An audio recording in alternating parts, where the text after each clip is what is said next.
Game Time with Boomer. This week's guest is Billie Jean King.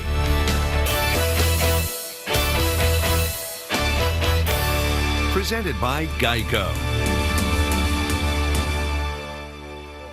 Before she was a teen, today's guest hoped to be a Wimbledon champion and to use tennis as a platform to fight for equal rights and opportunities, as she says, for everyone. Amazingly, she captured 20 total Wimbledon titles among her 39 career Grand Slam crowns. And along the way, she's become a true hero, a sports icon, and has had sports facilities and now even a library named after her. She's also been the subject of books, plays, and 2 movies.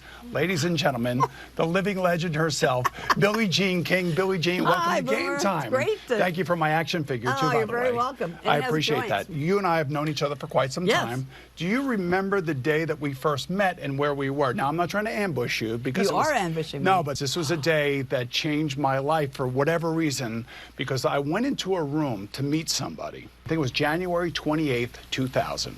We were in Atlanta, you and I.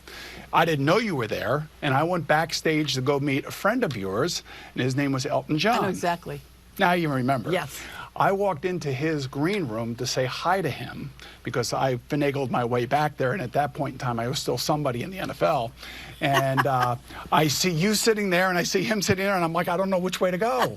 And here are 2 legends sitting in this green room. I remember that clearly now that you've refreshed my mind. Yes, and I will never forget that day because I met 2 of the most famous people on planet Earth that day, and I walked out of there, and I was floating. Oh, wow. You guys were so nice to me and just so gracious. And all these years later, you're still nice to me. So you obviously like me, and I like you, and I respect you to the point where when you go to the USTA Tennis Center, there's your name. I know, don't remind me. I get so embarrassed. I don't know, it's embarrassing. When I look at that, the one word that just goes and on my shoulders is responsibility. Yeah, but you know what it is? It's responsibility, but it's also respect. It also comes with all the things that you have been through as an athlete, as a human being, all the people that you fought for, and where you started, where you came from. I mean, I would think walking through there, and especially this year, seeing Althea Gibson honored and dedicated with her own beautiful statue. What did that feel like for you? Oh, it's fantastic. I've been fighting for that for, I don't know, 35, 40 years. Do you ever stop fighting? No, because it's fun. It's like I like it because it's wonderful to honor other people, and I have such respect for Althea Gibson. She was our Jackie Robinson of tennis.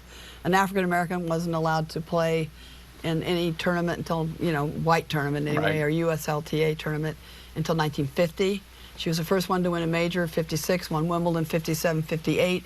And I also had the pleasure of getting to know her over the years and just seeing what a great person and also a great athlete. And also, her book was published in '58, I think. I Always Wanted to Be Somebody. Right. And I read that book. I used to sleep with that book, and I always appreciated her. When I first picked up tennis, I wanted to be #1. Yeah. So when I saw Althea at 13, I saw what #1 looked like, and if you can see it, you can be it. Right. When you are the #1 player and you put yourself out there and you are fighting for your kind to men, then there's something to be said about that. I just want equality for everybody. If a guy's getting a bad deal, I'm going to go fight for him. Because I grew up with Randy, my brother, and who played 12 years of professional baseball. So he and I grew up playing catch, all these things. The reason we got equal prize money in '73 is because Bristol Myers paid the difference in the total prize money.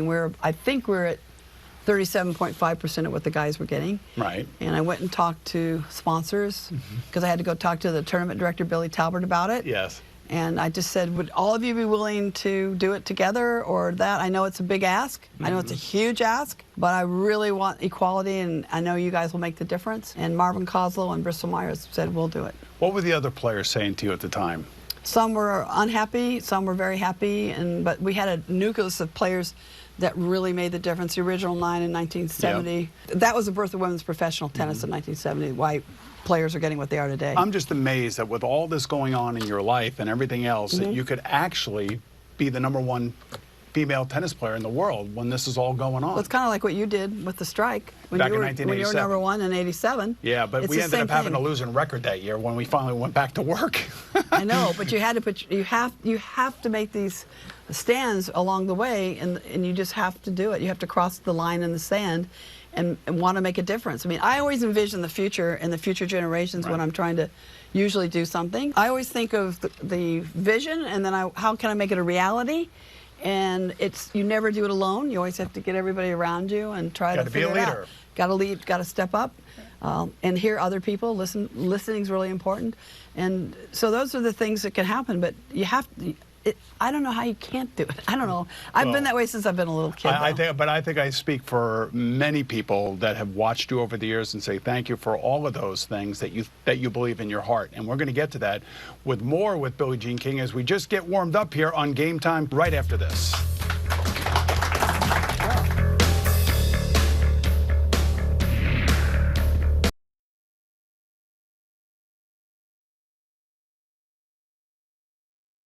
Have champions in your life, if you look back over, that believed in you, whether it's a parent or whoever. And then I had Visit Cole Stein.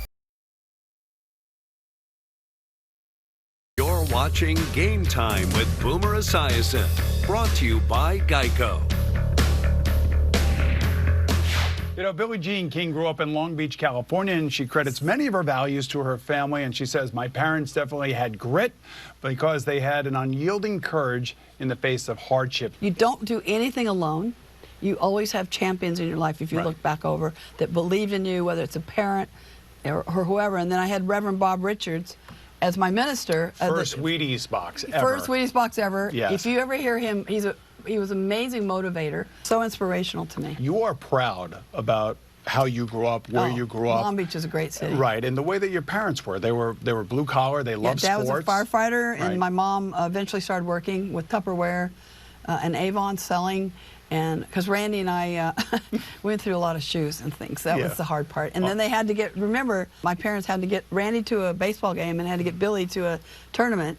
And so it took the other kids' parents, it just took a real group effort to get both of us to our games, you know, so it's really, really tough. And it wasn't easy. No, and Randy's 5 years younger, and he and I get along unreal. I'm really tight with him. You know, it's amazing. I know that they say that you played softball, but I think you really like baseball more than you did softball, right? But I had a disheartening moment, a very heart-wrenching day when I went to Wrigley Field on Mother's Day with my parents to watch the Hollywood Stars versus the Los Angeles Angels, and it dawned on me that day, my heart absolutely dropped to my stomach, to the bottom of my stomach, that I could never play baseball because I'm a girl. It killed me. It killed me all the way home. I was quiet. My mother knew something was up. Never really said much, but it about killed me. So I really want girls and boys to always have the dream. We've been helping, you know, the NHL with promoting with the inclusion, girls hockey and inclusion and trying everything, to get, but yeah, because girls love hockey. I mean, girls love all these sports. We want to have the dream just like a guy, and guys should always have a dream. It should never depend on gender, on the dream. So it's really important. And I think it's grown exponentially when you look at female sports and you look at, let's say, the Olympics. Let's take a look at the men's and women's hockey teams when they go travel to the Olympics, or when they're in a World Cup, or maybe even the girls and men's soccer team. And I know there's a disparity there, and we'll get to that in a little bit. But you know, there's something about being a part of a team that I love, which makes it even more interesting, because I can tell you love it too. That you chose tennis, and tennis is an individual sport. Tennis chose me in a way. Yeah, but you chose tennis. No, but okay, I'm pre-Title IX. Yes. So I go to college, work 2 jobs in the 60s. Go back to the 50s. What really was available for a girl? I went and looked up tennis, and I realized, ooh, get to play all over the world. Yeah. This is not just U.S. At 13, I thought about that, and I thought about my sport, that everyone wore white shoes, white socks, white clothes, played with white balls. And everybody who played was basically white. Yes. And so I asked the question, where is everybody else? And that was my moment, my epiphany, when I was going to fight for equality the rest of my day. All right. We'll be back more with the international icon, Billie Jean King, right after this. Brought to you by the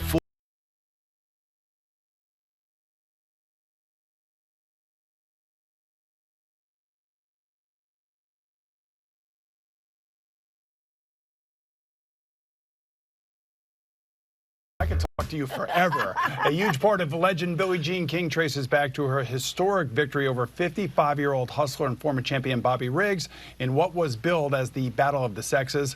That 1973 showdown was the most famous tennis match of all time at that point. According to Billie Jean, that night can be summed up by what Riggs confided to her afterwards. I underestimated you. And boy, did he underestimate hysterical. you. That you have no idea. My dad, with Randy and me, was like this. I mean, never, ever underestimate your opponent and always respect them, even if you don't like them. Never, ever. He was like crazed about that. Yo, here's the amazing thing so about when Bobby jumps over the net and and tells me, I go, I can't wait to tell my dad. And there was so much pressure on you. What people don't realize, it was right in the middle of the tournament in Houston that was taking place. I still play a tournament. Oh, yeah. I mean, I don't think anybody even gave that a second thought. No, they never thought about it. They all thought it was just about you and Bobby Riggs. I knew if I could win, it would help social change, because we had Title IX just the year before. And Title IX, in case someone doesn't know, is the first time that if a school received federal funds, whether it's a private or public high school, university, or college, received federal funds, for the first time they had to give it equally to boys and girls. So whatever happened to Bobby Riggs when all that was over with? Oh, Bobby, I stayed in touch with him forever. You did? Until the day Okay. he died. And, you know, he's one of my heroes because I love history. And he won a Triple Crown at Wimbledon. During the World War II, he wasn't appreciated because he didn't have any tournaments, very much anyway. And so I understood this was a big deal for him from the attention he was getting. Sure. But he'd be a good wide receiver in the NFL today, right? He'd be great looking for all that attention and everything else. Yeah, that's but true. the pressure, right? Exactly. Hint, hint, dig. Well, whatever. Any chance I get. So when you get ready to step on the court that night, is there any doubt in your mind at all as you get out there? Because you don't really know. You have no idea. I've never hit against him, but on the other hand, he never hit against me either. True. Which I always go, well, he didn't hit against me, so. And Margaret Court had lost to him earlier, and she was going to be #1 at the end of that year. I was #1 in '72 the year before, and she lost really badly. And we're only in our 3rd year professional women's tennis tour. Right, and you were right, like I said, you were right in the middle of this tour stop in Houston. Oh my God, we're just going through everything. So this was really, '73 was a real pivotal year because we got the WTA started 4 days before Wimbledon, and then Margaret lost to him. And then I played Bobby. We got equal prize money at the U.S. Open for the first time, men and women. So a lot was happening in '73. Do any of the players today come up to you and talk to you about some of the stuff that you had to deal with to create what we see today on television? Bianca. And she is the one player that asks us questions. She's really special. I've watched her a lot, and that's about the second time I've talked to her. But I knew when I first saw her, she was very special. And she's going to do stuff off the court. That's what I think. If you really listen to her, she's not an I person. She's a we person. I'm actually really glad to hear that. She looked like a great champion, and obviously beating Serena 2 years in a row now. Serena's lost the U.S. Open. I'm going to ask you about Serena when we return. More with Billie Jean King when Game Time continues in a moment. One demand. An acknowledgement of the original 9 women who agreed to play for $1 in the first ever Virginia Slims tournament back in 1970, thus giving birth to women's professional tennis. And, you know, when we left, we were talking about Bianca Andreescu, who just won the U.S. Open, and what an amazing accomplishment that was. She was ranked 16 going into the U.S. Open. I think she was somewhere around 150th in the middle of the season this year. She couldn't get in the U.S. Open. She couldn't qualify, so it's just amazing, isn't it? And we had Osaka was unbelievable. We have some good kids. We got Coco Gauff from the U.S. who are really happy. Katie McNally from the U.S. is good. So we've got 4 or 5 young girls, women, that are going to be great. It's going to be great for women's tennis. So I know that you were brought to the game of tennis through Althea Gibson. You saw a special person win and become #1. I'm thinking that Serena Williams has spawned so many. Oh, Serena's just transcends sports, period. Right, exactly. She's amazing. She is amazing. So give me your 411 on her. How do you think she carries herself? I think that she's probably done as much for this last generation or two as anybody. I think she had a challenge last year against Osaka. I think she regrouped and thought about it. If you notice, she was impeccable this year. Yes. Which I think she learned from last year. There was a lot of wrong going on. Right. From her and from the... I still think the umpire could have done a better job. I know you wrote an op-ed in the Washington Washington Post. No, I did an op-ed because I believe in Serena. I believe in people of color, especially women of color, are always criticized if they show 1 ounce of anger. We've got to stop doing that. Women are allowed to get angry just like men are allowed to get angry. Especially in sports. Isn't that what drives us? Isn't We're that jocks, yes. baby. We're out there. Let's go. But isn't that what drives us? Yes, we're emotional. I want to beat you just as much as you want to beat me. I want to be the best, emotion. man. I want to be the best. But who is I don't know who's criticizing. I mean, as somebody who does this for a living and watches sports and talks about sports, the only thing I could ever criticize if somebody crosses the line. You know, maybe she crossed the line last year with Naomi Osaka. She knows listen, everyone agrees that he was wrong, she was wrong, the umpire was wrong, she was wrong. It's like start over. She didn't hear the warning, the soft warning. Yeah. So she couldn't believe she's losing a point. And then she thought he was calling her a cheater. I mean, she can't take All right, that. so that's my next point. She can't stand that. Nobody likes that. Nobody wants to hear that. And she and Venus are both that way. Do not ever. And Venus had trouble with that same umpire, by the way, at the French. So it's like, oh my God, it's just built. And then Serena had bad luck at the Open on different occasions. Sure. With foot faulting. It hasn't been her best venue. Yeah, but she still makes it to the finals. So I mean, I don't want to take anything away. Yeah, but you got to ask. Serena's got to ask herself some really hard questions. Well, and she also gave Do birth I want to a to stay in child, this? Too, right? Let's She's got a face baby. it. Olympia's so cute. I know Finally she got is. to see her. Finally and she in the can locker stay in room. it. She can stay in it. She's still great. No, I don't care what anybody know says. what she wants. What do you want? Do you want to win these next 2 Grand Slams to beat Margaret Courts or not? What do you want? And I think she needs to go and sit down, watch that final tape by herself, nobody else around, a couple of times, watch it. Ask yourself, what do you really want for next year and the following year? I could see she was getting frustrated because we know as athletes. No, she needs to get more fit. She needs to pay the price. She did play more matches, which is she needed to do. Yep. And she agreed. She said, "I'm glad I did play those extra matches. That's why she got to the finals." Right. So it's like you got to ask yourself because when you get older. I mean, we all know as athletes, you've got to ask yourself very hard questions. Am I willing to pay the price to give myself an opportunity to win? And it's paying the price, that daily discipline that's so hard. You wake up, you charge up your battery every day. You got to have fire in the belly. You got to have fire in the belly every day. You can't have it 2 days out of 7. It's every single day. And are you willing to do that for another year, 2 years? If you're not, it's okay too. You know what? I'm glad you came with fire in your belly today for this interview. I love it. We'll be back more with Billie Jean King after this brief timeout. Enjoy the quintessential. The ability to lift the next generation up to be a positive role model and help young people pick up where we are leaving off. What is legacy? What do you want to be remembered for? I don't care what I'm remembered for. I want people to continue the fight for equality for everyone, and that's it. And by gender and by color and by race, whatever, and abilities. I just think it's the right thing to do. And Coretta Scott King talks about that freedom is never really won. That every generation has to earn it and win it each time. Otherwise, it starts to go backwards really quickly. So we need every generation to step up. You know, the younger ones. To step up now. You said in '73 that it was about equal pay for women and equality for everyone. And you always say everyone. I do, because you never know. Right. You just never know who the person you might be fighting for. Mm-hmm. The U.S. women's national soccer team is in a fight for equal pay. The challenge with all these things with women's sports right now is when you have World Cups and you have these once every 4, the Olympics, all that. That's really wonderful because it focuses. But it doesn't give you a lot of leverage. It only gives you leverage once every 4 years. Right. And you're only talking about like 20 to 25 people. Right. That is not what I'm talking about. I'm talking about leagues, the soccer league, I want it to do well. But then for this victory tour, they're missing some games. I don't like that.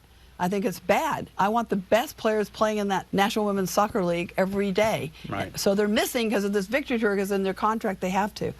I don't like it. I think what really makes a difference is having a league for a lot of people, not for 25. You know, it'd be great for like every 4 years. It's what you can get. You want a lot of kids to want to play soccer and be able to play professional soccer. It's being able to make a living. Okay, here's the 3 things quickly that we did in 1970 with the original 9, and this is what matters now. Okay. Number 1, any girl born in the world would have a place to compete if she's good enough, to make the pros. Number 2, that she'd be appreciated for accomplishments, not only her looks. Number 3, to be able to make a living. And that's what I want. And I don't want it for 25 women. I want it for hundreds of women. And one other part of your legacy, they're going to name the library after you out in Long Beach. Oh, wow. It's the main library downtown But libraries today are not the same as they were when I was a kid, and it's just amazing now. It's a safe place. They learn. There's such learning opportunity, and learning's everything. Yep. Keep learning and keep learning how to learn is really important. And so is history. Libraries are anyway. This main library in Long Beach, I'm really overwhelmed. But 10,000 people we're supposed to have. I have to tell you something. Congratulations. Nobody deserves it more than you do for all you've done. And I know you used to sleep with your racket. Sleep with my Billie Jean King action figure. All right. Baby. Thanks to the great Billie Jean King for joining us today.